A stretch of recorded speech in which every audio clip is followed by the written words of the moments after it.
Can you talk a little bit about the special type of training or how you encourage local hosts to train their tour guides to work with adoptive families? Can you give us a little background? And this might even be longer than a normal answer because I think that's important for clients to understand, like, what type of training do you do to make sure the tour guides understand the unique experiences and expectations and all of that for visiting families?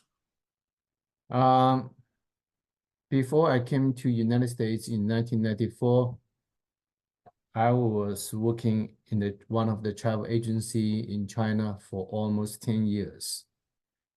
And then in 1995, coincidentally, I started working for the adoptive families.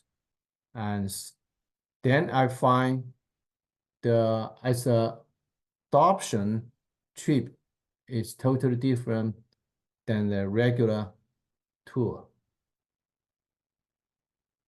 Well, a lot of us, as a travel agent in working in China, probably you just focus the sightseeing, just the regular tour. That's for the tourists. But for our families, they are different tourists because they have Chinese adoptees. And they want, besides the sightseeing, they want to learn more about Chinese culture, Chinese history, and Chinese tradition.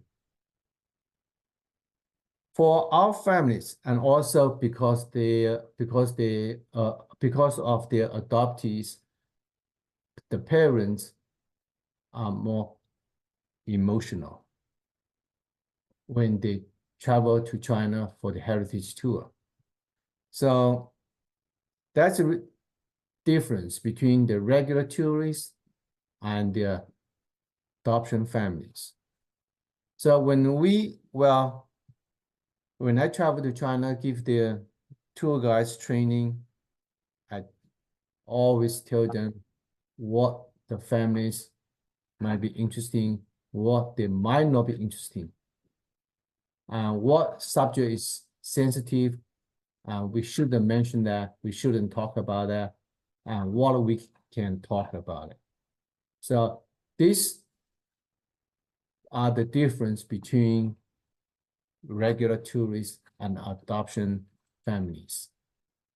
So that's how I give them the training. Just tell them the difference and tell them the adoption families what are they more interesting